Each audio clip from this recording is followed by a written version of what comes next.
하나님 말씀 마가복음 13장 28절부터 31절까지 다 같이 읽겠습니다. 시작. 무화과 나무의 비유를 배우라. 그 가지가 연하여 지고 잎사귀를 내면 여름이 가까운 줄을 아나니 이와 같이 너희가 이런 일이 나는 것을 보거든 인자가 가까이 곧 문 앞에 이른 줄을 알라. 내가 진실로 너희에게 말하노니 이 세대가 지나가기 전에 이 일이 다 이루리라. 천지는 없어지겠으나 내 말은 없어지지 아니하리라. 아멘. 자, 마가복음 13장은 마가복음의 계시록이라고 불릴 만큼 말세에 대한 징조, 또 예수님의 재림 시기에 관한 내용을 예수님께서 직접 언급하고 있습니다. 예수님의 제자들이 예수님께 질문을 합니다. 말세에 어떤 징조가 있겠습니까? 또 인자이신 예수님께서 언제 오시겠습니까? 라고 질문을 합니다. 이에 대한 답변이 마가복음 13장에 있는 내용입니다. 사람들은 종말 그리고 예수님의 재림에 대해서 대단히 그 시기에 관하여 궁금해하고 있습니다. 도대체 종말이 언제 올까? 또 예수님의 재림이 언제 이루어질까? 여기에 촉각을 곤두세워요. 그래서 어떤 기상이변이나 천재지변이 일어나게 되면 저게 종말의 징조는 아닐까? 라고 이렇게 사람들이 두려움을 갖고 또 겁을 먹고 있는 것이 바로 현실입니다. 그런데 성경에서 말하는 종말이라고 하는 것은 이미 예수님께서 이 땅에 오심으로써 시작이 되었고 또 예수님의 재림으로 인하여 그 종말이 최종적으로 완성이 되는 것입니다. 그리고 구원받은 성도들은 이미와 아직이라고 하는 두 기간 사이에서 살아가고 있는 것이에요. 이미 임한 하나님의 나라와 아직 도래하지 않은 하나님 나라 사이에 구원받은 성도들이 살아가고 있습니다. 예수님께서는 분명히 그 시기와 기한에 대하여 너희가 알 것이 아니다 라고 이렇게 말씀하고 있습니다. 자, 32절을 우리 다같이 한번 읽어볼까요? 시작. 그러나 그 날과 그 때는 아무도 모르나니 하늘에 있는 천사들도 아들도 모르고 아버지만 아시느니라. 자, 그 날과 그 때는 아무도 모르고 하늘에 있는 천사도 또 하나님의 아들이신 예수도 모르고 오직 하나님 아버지만 아신다 라고 말합니다. 자, 또 여기 표시해 놓으시고 사도행전 1장을 다 같이 한번 보십니다. 사도행전 1장. 자, 7절 다 같이 읽겠습니다. 시작. 가라사대 때와 기한은 아버지께서 자기의 권한에 두셨으니 너희의 알 바 아니요.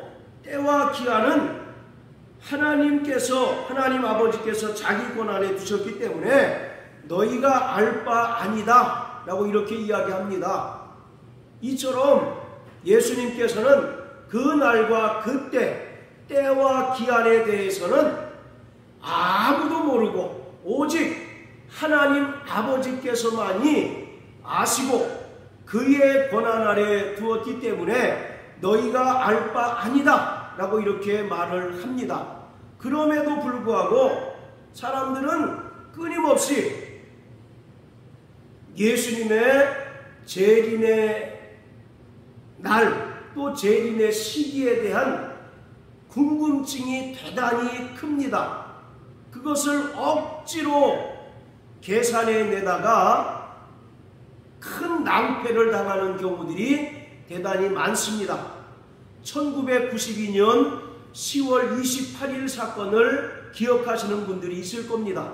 온 나라가 예수님께서 92년 10월 28일 날 오신다는 그 괴소문에 들썩였던 것을 우리가 기억을 합니다.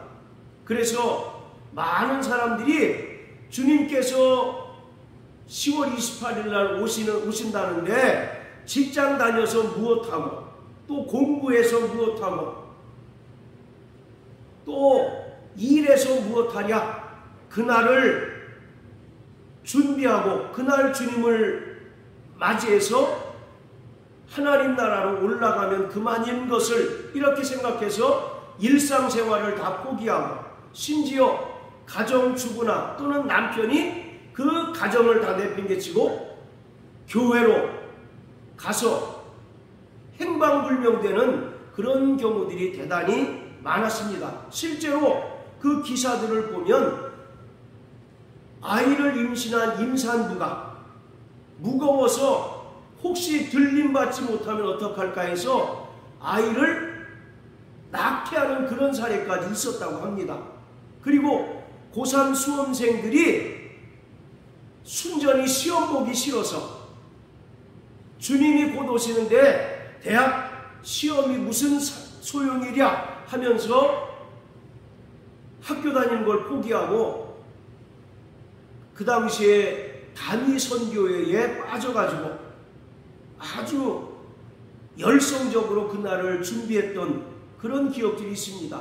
그러다가 막상 당일이 돼서 온 언론 매체가 다 취재하는 가운데 하나의 해프닝으로 끝나자 사람들 마음속에는 이 주님의 재림이라고 하는 것이 사람이 만들어낸 호구의 이야기가 아닐까라고 하는 그런 불신감마저 든 것이 현실이었던 것을 우리가 기억합니다. 이처럼 성경은 분명히 때와 시기는 너희 알 바가 아니고 아무도 모르고 오직 아버지의 권한 아래 두었다라고 말하고 있는데 끊임없이 쓸데없는 궁금증이 있어서 그날에 대해서 억지로 풀려고 하는 사람들이 대단히 많습니다.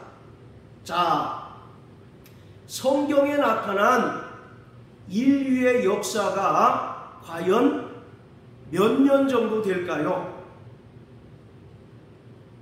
성경 창세기로부터 말라기까지 나타난 인간의 역사는 과연 몇 년일까?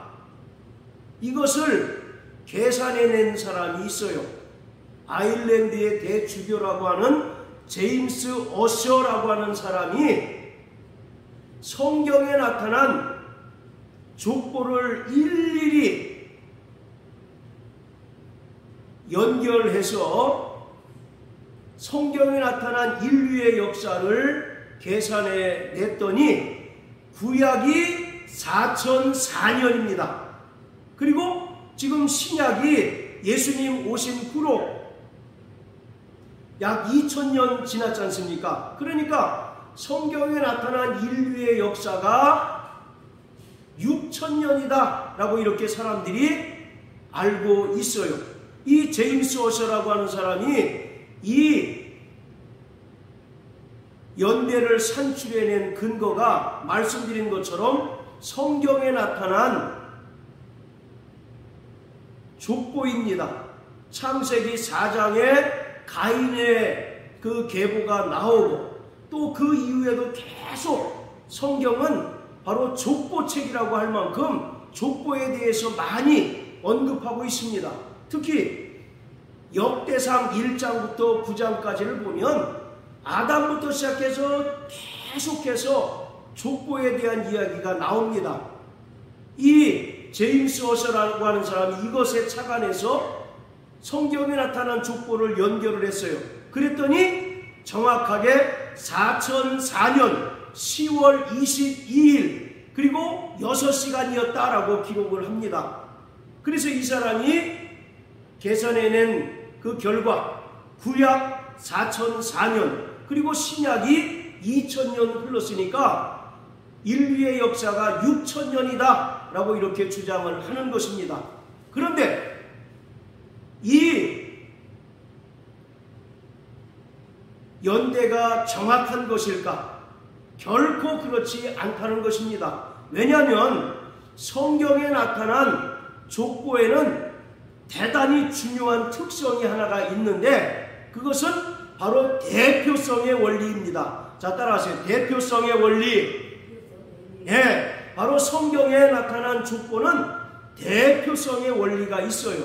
다른 말로 하면 존재감이 있는 사람들은 크게 부각시키는 반면에 존재감이 없거나 미미한 사람들은 때로는 누락하기도 한다는 것입니다. 그렇기 때문에 성경에 나타난 족보를 통해서 인간의 역사를 산출해낸다는 것은 상당한 우리가 뒤따른다는 거예요.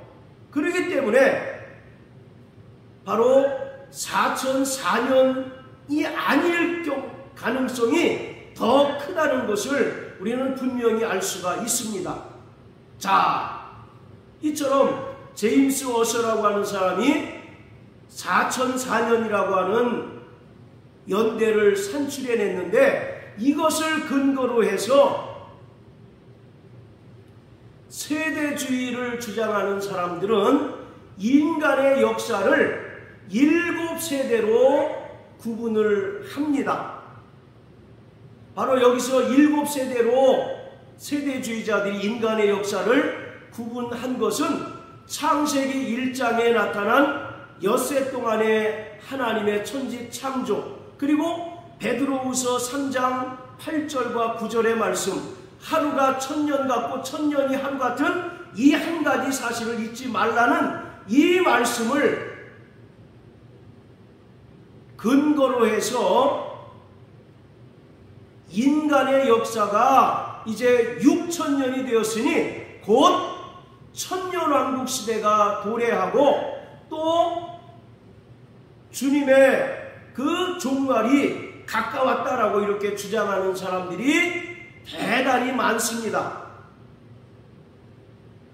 우리나라 그리스도인들의 약 90% 가까이가 세대주의 종말론에 근거를 두고 있음을 우리는 알 수가 있어요. 이들은 인간의 역사를 7세대로 구분을 합니다. 그래서 구약 4000년, 신약 2000년, 즉 6000년이 지났기 때문에 이제 곧 7년 동안의 대환란이 시작되고 또 주님의 재림이 이루어지고 또 주님의 재림 이후에 문자적인 천년 왕국이 이루어진다라고 이렇게 주장을 하고 있습니다. 그래서 대단히 바로 주님의 재림에 대하여 여러 가지 주장들을 내놓는 것이 바로 지금의 현실입니다. 자, 이러한 세대주의 종말론을 주장하는 사람들이 종말의 시기에 대하여 대표적으로 근거로 들고 있는 것이 오늘 마가복음 13장 28절의 말씀입니다. 자, 마가복음 13장 28절 다시 한번 우리 읽어봅니다. 시작. 무화과 나무의 비유를 배우라. 그 가지가 연하여지고 잎사귀를 내면 여름이 가까운 줄을 아나니. 자, 29절까지 이와 같이 너희가 이런 일이 나는 것을 보거든 인자가 가까이 곧 문 앞에 이른 줄을 알라. 자, 예수님께서 제자들에게 무화과 나무의 비유를 배우라. 그 가지가 연하여지고 잎사귀를 내면 여름이 가까운 줄을 아는 것처럼 이런 일이 나는 것을 보면 인자가 가까이 곧 문 앞에 이른 것을 너희가 알라고 말씀합니다.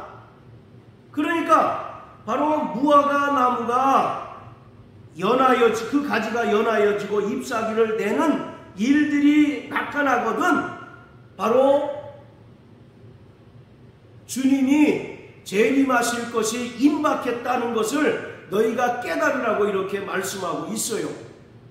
자, 그런데 여기서 소위 말하는 세대주의 종말론을 주장하는 사람들은 이 무화과 나무를 이스라엘로 비유를 합니다. 그래서 가지가 연하여지고 잎사귀를 낸다는 것을 이스라엘이 독립하는 것으로 주장을 합니다. 우리나라가 1948년 8월 15일 대한민국 정부가 수립이 됐죠. 그 똑같은 해에 이스라엘도 2차 세계대전이 끝나고 독립을 했습니다. 1948년 5월 14일 날 이스라엘이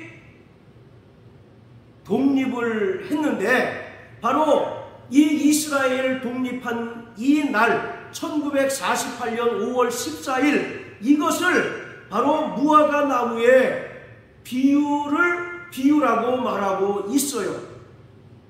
물론 성경에서 이 무화과 나무는 이스라엘을 상징하기도 합니다. 그러나 또 이스라엘이 무화과 나무가 꼭 이스라엘만 상징하는 것이 결코 아니라는 사실을 우리는 성경에서 알 수가 있어요. 그렇기 때문에 여기서 이 무화과 나무가 가리키는 것이 바로 이스라엘만을 가리키는 것이 결코 아니고 또 그 가지가 연하여지고 잎사귀를 내는 것이 1948년 5월 14일 날 이스라엘이 독립한 그 사건을 가리키는 것이 결코 아니라고 하는 것입니다. 그럼에도 불구하고 세대주의 종말론을 주장하는 사람들은 바로 이 무화과 나무의 비유가 1948년 5월 14일 이스라엘이 2차 세계대전을 마치고 독립한 그 사건을 가리키는 것으로 강력하게 주장합니다. 그렇기 때문에 그들은 주님의 재림이 아주 임박했다라고 이렇게 말하고 있습니다. 자, 그런데 이 말씀과 병행되는 구절을 찾아보면 분명히 예수님께서 이 말씀하신 의도를 알 수가 있습니다. 자, 누가복음 21장을 다 같이 한번 보십니다. 누가복음 21장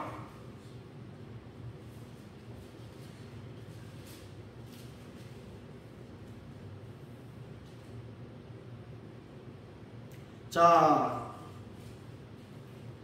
29절부터 33절까지 누가복음 21장 29절부터 33절까지 시작. 이에 비유로 이르시되 무화과 나무와 모든 나무를 보라. 싹이 나면 너희가 보고 여름이 가까운 줄을 자연히 아나니 이와 같이 너희가 이런 일이 나는 것을 보거든 하나님의 나라가 가까운 줄을 알라. 내가 진실로 너희에게 말하노니 이 세대가 지나가기 전에 모든 일이 다 이루리라. 천지는 없어지겠으나 내 말은 없어지지 아니하리라. 아멘. 자, 이 내용이 우리가 먼저 읽었던 마가복음 13장 28절부터 31절과 동일한 말씀입니다. 그런데 마가복음 13장과 누가복음 21장의 그 차이가 뭡니까? 자, 먼저 마가복음 13장 28절 다시 한번 읽어봅니다. 시작. 무화과 나무의 비유를 배우라. 그 가지가 연하여지고 잎사귀를 내면 여름이 가까운 줄을 아나니. 자, 예수님께서 마가복음 13장 28절에는 무화과 나무의 비유를 배우라 이렇게 얘기합니다. 즉 무화과 나무만을 예수님께서 지칭하셔서 말씀하셨어요. 그런데 누가복음 21장 자 29절 30절을 읽겠습니다. 시작. 이에 비유로 이르시되 무화과 나무와 모든 나무를 보라. 싹이 나면 너희가 보고 여름이 가까운 줄을 자연히 아나니. 자, 그 차이가 뭡니까? 마가복음에는 예수님께서 무화과 나무만을 말씀하셨는데 누가복음 21장 29절에는 무화과 나무와 모든 나무를 보라 이렇게 말씀하고 계셔요. 그러니까 이 무화과 나무라고 하는 것이 이스라엘을 가리키지 않는다는 것을 알 수가 있습니다. 분명히 예수님께서 무화과 나무와 모든 나무를 보라 이렇게 말씀합니다. 그리고 싹이 나면 너희가 보고 여름이 가까운 줄을 자연히 안다라고 이렇게 말씀하십니다. 그러니까 마가복음 13장 28절에서 예수님께서 무화과 나무의 비유를 배우라 라고 말씀한 것은 하나님께서 창조하신 이 피조물을 통해서도 말세의 징조를 알 수 있다는 이야기입니다. 결코 이것은 무화과 나무가 이스라엘만을 가리키고 또 이스라엘의 독립을 가리키는 말씀이 결코 아니라는 거예요. 그럼에도 불구하고 여전히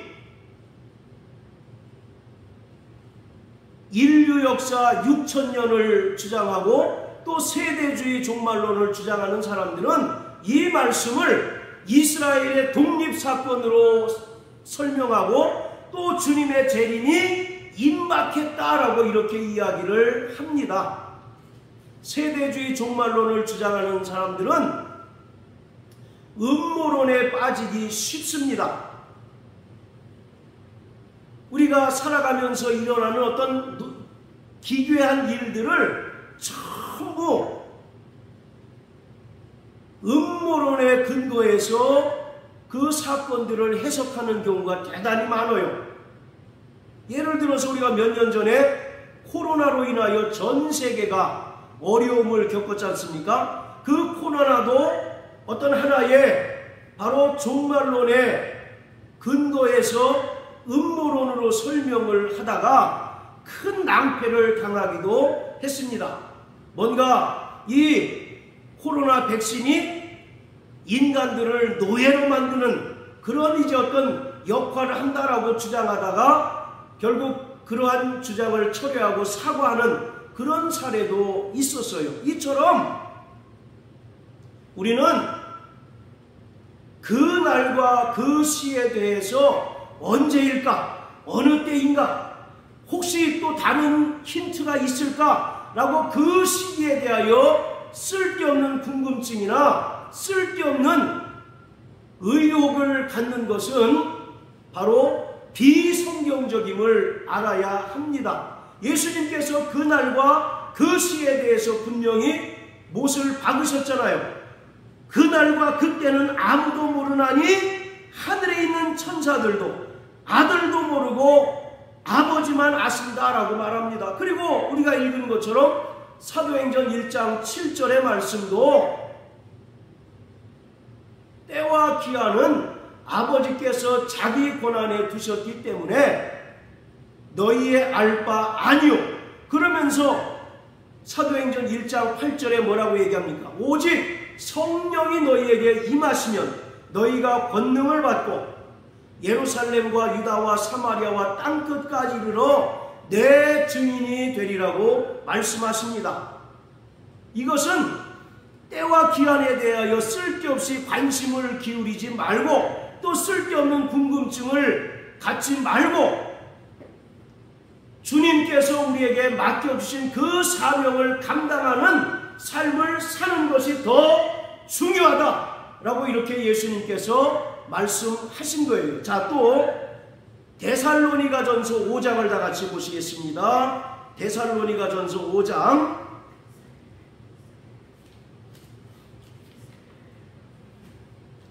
자, 데살로니가전서 5장 1절부터 5장 1절부터 11절까지 자, 같이 읽겠습니다. 시작. 형제들아, 때와 시기에 관하여는 너희에게 쓸 것이 없음은 주의 날이 밤에 도적같이 이룰 줄을 너희 자신이 자세히 알미라. 저희가 평안하다 안전하다 할 그때에 잉태된 여자에게 해산 고통이 이름과 같이 멸망이 후련히 저희에게 이르리니 결단코 피하지 못하리라. 형제들아, 너희는 어두움에 있지 아니하매 그 날이 도적같이 너희에게 임하지 못하리니 너희는 다 빛의 아들이요 낮의 아들이라. 우리가 밤이나 어둠에 속하지 아니하나니 그러므로 우리는 다른 이들과 같이 자지 말고 오직 깨어 근신할지라. 자는 자들은 밤에 자고 취하는 자들은 밤에 취하되 우리는 낮에 속하였으니 근신하여 믿음과 사랑의 흉배를 붙이고 구원의 소망의 투구를 쓰자. 하나님이 우리를 세우심은 노하심에 이르게 하심이 아니요 오직 우리 주 예수 그리스도로 말미암아 구원을 얻게 하신 것이라. 예수께서 우리를 위하여 죽으사 우리로 하여금 깨든지 자든지 자기와 함께 살게 하게 하셨느니라. 그러므로 피차 권면하고 피차 덕을 세우기를 너희가 하는 것 같이 하라. 아멘. 바로 이 데살로니가 전서의 주제도 바로 종말론입니다. 바울이 어떤 사람으로부터 데살로니가 교회의 소식을 접하게 되었는데 그릇된 종말론으로 인하여 교회가 심히 어렵다는 소식을 들었어요.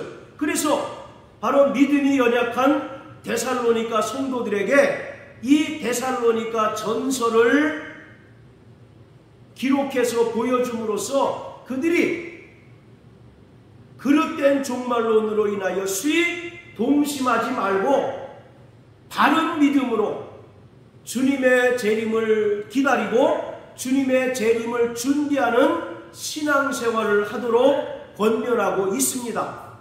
실제 당시 데살로니가 교회 사람들 중에는 야, 주님의 재림이 곧 임박했는데 우리가 일을 해서 무엇하고 직장 다녀서 무엇하냐 라고 하면서 일도 다 팽개치고 직장도 팽개치고 무의도식하는 사람들이 많았어요.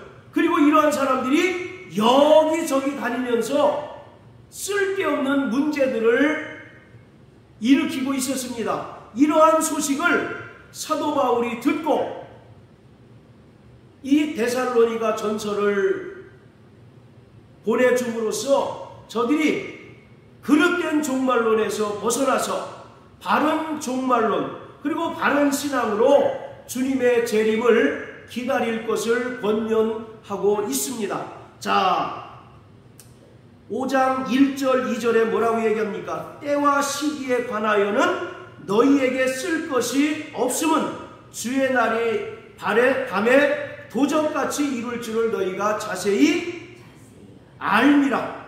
즉 예수님께서 말씀하신 것처럼 그 날과 그 시는 아무도 모른다라는 것입니다. 그렇기 때문에 구원받은 성도들 그리고 종말을 살아가는 천국 백성인 성도들은 항상 주님의 재림을 준비하고 또 주님의 재림을 기다리는 신앙생활을 하여야 한다고 바울이 권면하고 있습니다. 자, 보세요. 4절에 보면 형제들아 너희는 어둠에 있지 아니하매 그 날이 도적같이 너희에게 임하지 못한다 라고 말합니다. 바로 구원받은 성도들은 늘 그날을 준비하는 자들이기 때문에 그 날이 도적과 같이 임하지 않는다는 것입니다. 소방공무원들은 늘 언제 화재가 날지 알지 못하기 때문에 항상 5분 대기조는 완전 분장을 꾸리고 대기하고 있지요. 그와 같이 구원받은 성도들 역시 그날과 그 시는 아무도 알지 못하기 때문에 우리에게 주어진 이 오늘이라고 하는 하루를 우리의 믿음을 다하여 주님의 재림을 준비하고 또 자신의 영혼의 때를 준비하는 삶을 살아내야 한다는 것을 말하고 있습니다. 이러한 자들에게는 그날이 결코 도적같이 임하지 않는다는 거예요. 그런데 그날을 준비하지 않고 깨어 근신하고 그날을 기다리지 않는 자들에게는 그날이 도적과 같이 임한다는 것입니다. 바로 도적같이 임한다는 게 무슨 뜻이겠어요? 무방비 상태로 그날을 맞이한다는 것을 말합니다. 무방비 상태에서 그날을 맞이하는 자는 주님을 온전히 맞을 수 없고 주님의 영광에 참여할 수 없다는 것을 분명하게 말하고 있어요. 그래서 사도 바울은 구원받은 성도들 또 종말을 살아가는 천국 백성인 성도들이 항상 우리에게 주어진 이 하루하루의 삶을 자신의 영혼의 때를 준비하고 또 주님의 재림의 때를 준비하는 그 기간으로 삼고 또 근신하고 깨어 있어야 한다라고 말하고 있습니다. 사랑하는 성도 여러분, 우리는 어떤 이들이 그릇된 종말론을 가지고 우리를 미혹하고 또 우리를 속이려고 하는 그 괴계를 단호하게 차단할 수 있어야 합니다. 사람들에게 있어서 초미의 관심은 날과 때이에요. 언제 주님이 오신대더라, 또 어떤 때 주님이 오신대더라, 이런 말로 인하여 사람들을 미혹하지만 성경은 뭐라고 얘기합니까? 따라하세요. 그날과 그 시는 아무도 모르나니.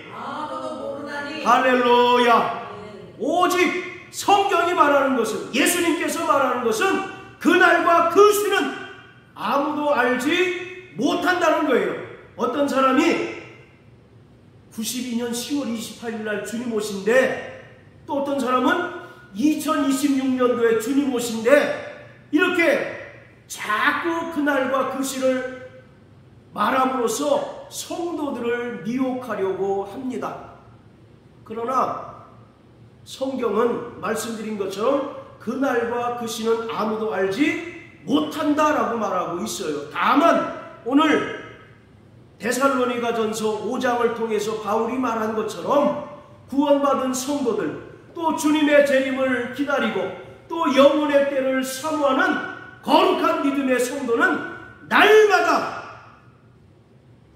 다른 이들과 같이 자거나 졸지 말고 오직 깨어 근신하고 날마다 믿음과 사랑의 흉배를 붙이고 구원의 소망의 투구를 쓰고 오직 주님을 기다리는 자가 되어야 한다고 말합니다. 자, 우리 또 베드로후서 3장을 다 같이 한번 보십니다. 베드로후서 3장.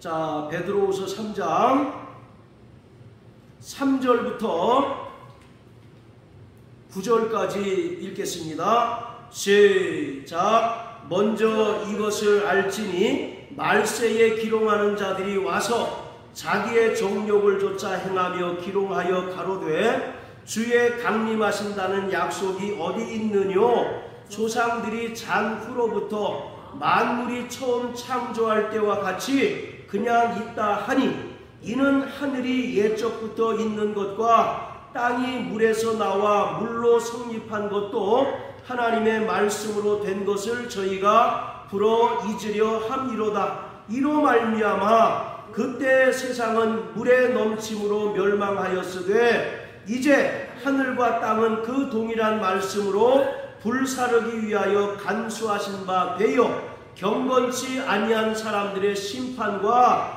멸망의 날까지 보존하여 두신 것이니라. 사랑하는 자들아, 주께는 하루가 천년 같고 천년이 하루 같은 이 한 가지를 잊지 말라. 주의 약속은 어떤 이에 더디다고 생각하는 것 같이 더딘 것이 아니라 오직 너희를 대하여 오래 참으사 아무도 멸망치 않고 다 회개하기에 이르기를 원하시느니라. 아멘.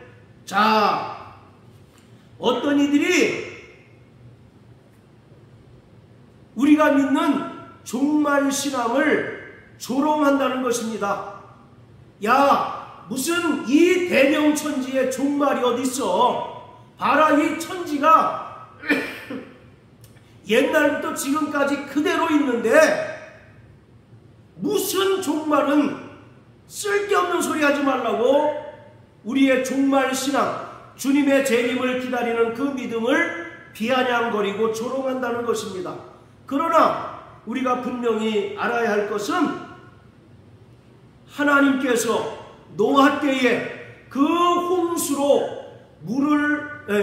홍수로 하나님을 대적하고 또 불순종하는 자들을 다 쓸어버리신 것처럼 이제는 7절의 말씀처럼 하늘과 땅은 그 동일한 말씀으로 불사르기 위하여 간수된 바 되었다라고 말합니다.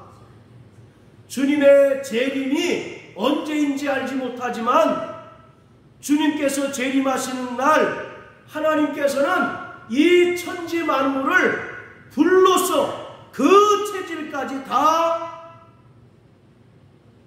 태우실 것을 말씀하고 있어요. 그리고 경건치 않은 자들을 노아의 때에는 물로써 다 쓸어버리셨지만 이제 주님께서 오셔서 최종적인 심판을 하시는 때는 이제 영영이 꺼지지 않는 지옥 불못에 그러한 자들을 던져 버리신다는 것입니다. 그러면서 8절에 보면 사랑하는 자들아, 주께는 하루가 천년 같고 천년이 하루 같은 이 한 가지를 잊지 말라. 이 이야기는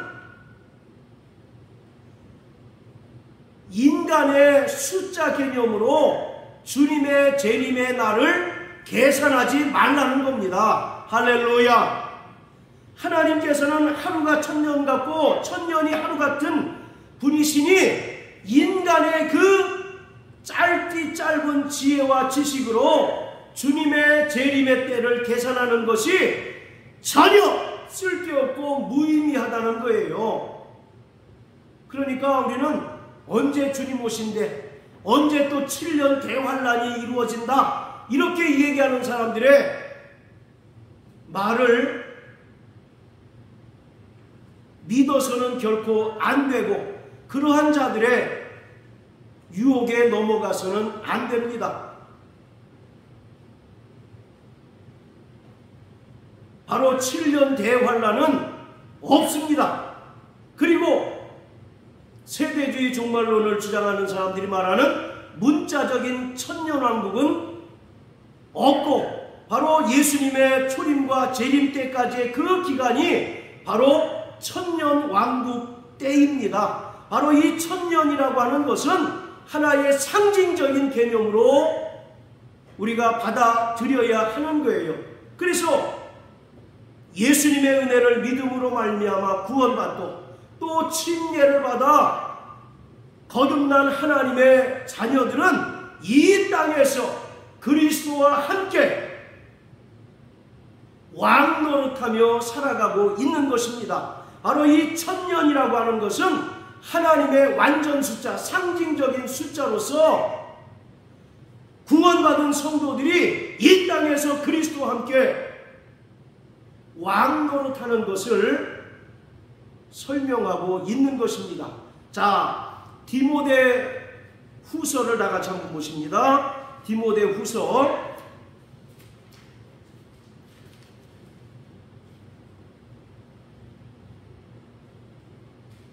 자, 2장 11절 12절입니다.